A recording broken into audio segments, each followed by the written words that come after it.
दोस्तों, तुमसे तुम तक में आखिरकार वो घड़ी आ ही गई है जिसका इंतजार हर दर्शक बेसब्री से कर रहा था।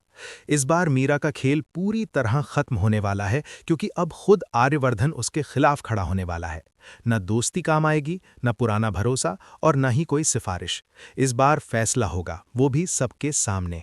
दरअसल सच्चाई का ऐसा धमाका होता है कि आर्यवर्धन के पैरों तले जमीन खिसक जाती है। वीडियो सबूत, सारे रिकॉर्ड्स और सबसे बड़ी बात, मीरा का खुद अपने मुंह से जुर्म कबूल करना। ये सब देखकर आर्यवर्धन अंदर से पूरी तरह टूट जाता है। उसकी आंखों में गुस्सा, दर्द और धोखे का सैलाब उमड़ पड़ता है। वो सोच भी नहीं सकता था कि जिस लड़की पर उसने आंख बंद करके भरोसा किया, वही उसकी मां की जान लेने की साजिश रचेगी। फिर वो पल आता है जब पूरा हॉस्पिटल कॉरिडोर सन्नाटे में डूब जाता है। आर्यवर्धन भारी कदमों से मीरा की तरफ बढ़ता है। उसकी मुट्ठियां भींची हुई हैं, सांस तेज चल रही है। मीरा डर के मारे पीछे हटने की कोशिश करती है, लेकिन उसे समझ आ जाता है कि अब बचने का कोई रास्ता नहीं है। और तभी बिना एक शब्द बोले आर्यवर्धन मीरा के गाल पर जोरदार थप्पड़ चढ़ देता है। थप्पड़ की आवाज पूरे कॉरिडोर में गूंज जाती है। हर कोई सन्न रह जाता है। मीरा फूट फूट कर रोने लगती है, गाल पकड़कर वहीं खड़ी रह जाती है। आंखों में आंसू लिए आर्यवर्धन कांपती आवाज में पूछता है, क्यों किया मीरा? मेरी मां के साथ ऐसा क्यों? जिन्होंने तुम्हें बेटी की तरह माना, उनका यही बदला था। उसकी आवाज में इतना दर्द होता है कि वहां खड़े हर इंसान की आंखें नम हो जाती हैं। आर्यवर्धन आगे कहता है, मैंने तुम पर भरोसा किया, तुम्हें दोस्त माना, तुम्हें इतना ऊंचा मुकाम दिया, और तुमने मेरे भरोसे को कुचल दिया।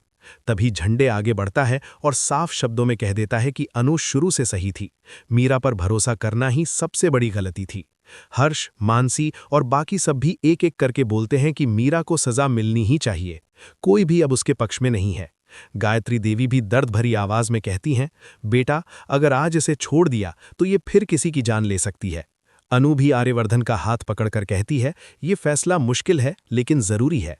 आर्यवर्धन गहरी सांस लेता है, अपना फोन निकालता है और पुलिस को कॉल करता है। ये देखते ही मीरा के पैरों तले जमीन खिसक जाती है। वो रोती हुई आर्यवर्धन के पैरों में गिर जाती है, गिड़गिड़ाने लगती है, मां की बीमारी का वास्ता देती है। लेकिन इस बार आर्यवर्धन का दिल पत्थर बन चुका है। वो ठंडे लहजे में कहता है, और मेरी मां का क्या? जो तुमने किया वो गलती नहीं, एक सोची समझी साजिश थी।